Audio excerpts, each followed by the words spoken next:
Really, let's start with sophomore guard Ramon Walker, who's had a bit of a season that just really hasn't been able to get in rhythm. He's only played in 10 games for the 2022-23 season. The last time Ramon Walker played in the game was back in December 28th against Tulsa. He'd been dealing with some injuries, Kelvin Sampson said, and he's also been dealing with some other stuff that head coach Kelvin Sampson did not want to go into detail during today's Zoom availability. But here's what head coach Kelvin Sampson had to say about an hour ago on the decision to redshirt medical redshirt on sophomore guard Ramon Walker.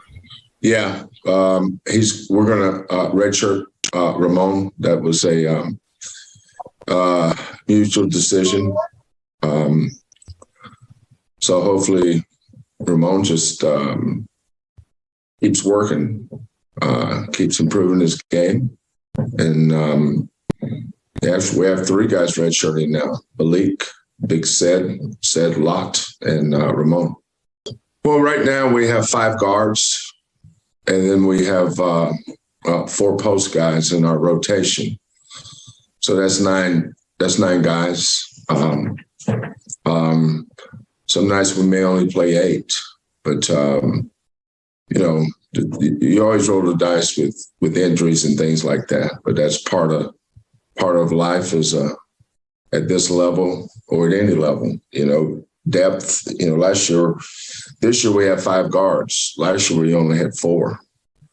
So we're playing with house money at the guard spot. And then with the bigs last year, same thing. So last year we only had 8 guys that we played 4 and 4. This year we had 5 and 4. He's going through some personal stuff that's he's attending to with John Houston, our medical people, and I'm not commenting on that further. That's personal with Ramon. No, but what I meant was, is it a? I guess it'll be just a true red shirt, right? I mean, you won't have to go through any, you ask for like a medical waiver, that kind of stuff, because he hasn't used his red shirt, right? No, but he played in over the limit of games he's allowed to regular redshirt. So this would be a medical redshirt. Okay, got it. So a lot of different things that head coach Kelvin Sampson touched on right there. First and foremost, I'd like to thank everybody that's joining us here for this live edition of Pawd Slama Jama. Laura is 2238. Thank you for being a supporter of Pawd Slama Jama just by commenting, and we appreciate you being able to tune in. If you have a comment to the show, feel free to do it on the live YouTube live chat. On the YouTube live chat, of course, or tweet at us at Pawd Slama Jama on Twitter. But Dan, your initial thoughts on Ramon Walker redshirting for the remainder of the season, something that Kelvin Sampson touched on in that clip. That guard position, when you look at the depth that they have, they're 5 deep at that position, which makes it much easier compared to a year ago when they were only 4 deep at that spot. It makes it an easier pill to swallow. Like I said, the last time that Ramon Walker got on the floor for Houston was December 28th, so they've had some time to get used to it. But what are your initial thoughts of Walker being out for the remainder of the season?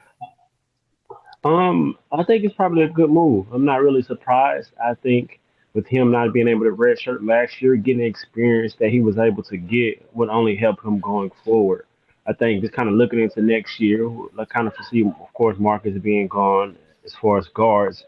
And so I think he'll take on a bigger role. Who knows what that role will be, but I think he'll be able to take a bigger role and have more experience to kind of be able to find his role. So overall, I think it'll be to his benefit to continue to develop, continue to work hard and practice all those things that Coach Sampson said he is doing and defending well. And so as long as he's continuing to develop, I think it will be to his benefit in the long run.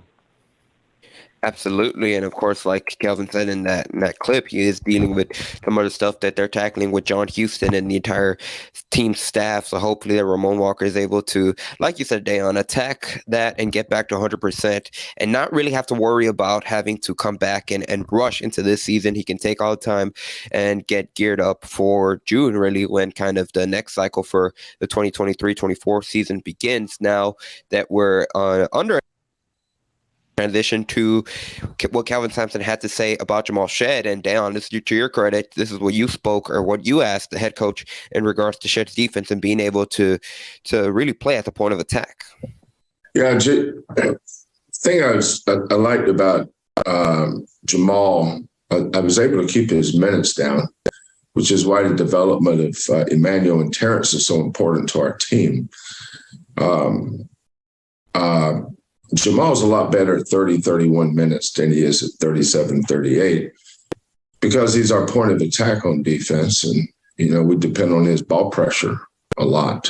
I've got to find a way to get Marcus's minutes down. But again, I don't want to keep harping on this, but the development of Emmanuel and Terrence helps us to keep everybody fresh at the end of games. One of the reasons why Jamal was so good is we made a conscious effort to substitute him during timeouts. So I think there's 12:39 on the clock. If you went back and look at the film, we took him out and let him rest through the timeout and put him in after that. Was it the UCF or Cincinnati game where he got in foul trouble? Was that might have been UCF. He got in foul trouble, and that helped limit his minutes, but he was really good. I told him I was going to try to hold him out to the under 3, but Terrence and Emmanuel were doing a good job, so we were able to hold him out even longer. But he's our point of attack on defense, and he's had 2 really good games. Now the key is be consistent.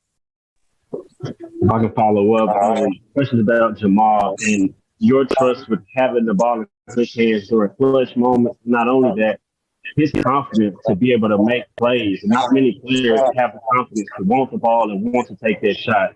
Kind of speak on both things about that as far as Jamal.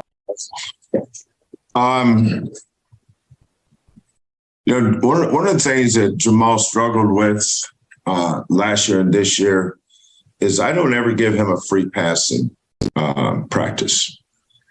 The better Jamal practices, the better he plays in games. That includes game day shoot-around. That includes the day before the game. Jamal's one of those earning guys. When he practices the right way, and I make sure he does, that's when he has his best games. When he's trying to cut corners or he loses interest or his concentration and focus isn't what it needs to be, that tells me he thinks he's going to play good without earning it. And that's not the way it works. Maybe Michael Jordan could. I doubt he did. Maybe Kareem could. But I've yet to coach a Kareem or Michael Jordan. So the guys I'm coaching, you better practice the right way so you can earn the right to play well in games. And that's when Jamal's at his best. When you see him really playing well, that means that he's really practiced well. So a lot of things from that soundbite from Houston Cougars head coach Kelvin Sampson. Now, Dan, you were the one that asked Coach Sampson a lot of those questions, in particular about his defense. But I think the thing that stood out to me about that clip is, again, just going back to kind of the message that he's had all season long. Everything starts in practice for all the players, top to bottom. And Jamal Shead, he's a key figure. Obviously, he's the team's point guard. He's in many ways kind of an identity player for the team. Now, Dan, what stood out to you about that clip, and what kind of prompted you to want to ask Kelvin Sampson about Jamal Shead's defense at the point of attack? Well, I think what prompted me to answer that question really just to get his perspective on the importance on how important it is for him to pressure the basketball as well as containing it, just to disrupt the flow of the offense because the defense is so good, and often he doesn't really get credit for how much he pressures the basketball and how disruptive that is to the opposing team. So I kind of want to get his analogy on it. And also, it also stood out to me on how the level he holds Jamal to in regards to practice. Like, I think he holds him to a really, really high regard. And he mentions 2 people that can't have a bad practice is himself and his point guard, which is Jamal Shead. And he's kind of like a quarterback. I mean, and he kind of treats it like that. And I think for him to hold him such a high standard and for him to accept coaching, Jamal, that is, to accept coaching, accept hard, I think that really only makes him a better leader, and it helps prepare him for those moments that I ask him about, in which is often that he has the ball in his hands. And so it was good to hear Coach Sampson say some of the things that he said to kind of solidify what I was seeing on the court. Absolutely. And one of the things that Kelvin Sampson has talked about with Jamal Shead in the past, and really from Shead, from a perspective of the team overall, he's kind of like the head of the snake. He makes Yep. everything run, especially at that position at point guard. It's crucial for one, obviously, we know on offense to being able to set up his teammates, but even kind of an underrated aspect of it, at least from an outside fan perspective, is that defense and really kind of holding them accountable, like you said, when it comes to practices, not having bad practices, because kind of, he didn't necessarily say specifically, but if he were to have a string of bad practices, it's going to translate over to the games, and you'll be able to tell. Like, Jamal Shead is not at the level where, and I'm sure this goes for every single player on the top to bottom of the roster. Kevin said he's never had to coach a Michael Jordan, a Kareem type of player, but it really emphasizes how much important there is in practice, and how head coach Kelvin Sampson holds them accountable. That's something that he said during his radio show. It's one of the key things that the program emphasizes: accountability from the players top to bottom. Yeah, and when your leader, your point guard, is practicing at a high level and he must do it every single day, I think that just kind of goes out, spreads out throughout the rest of the team.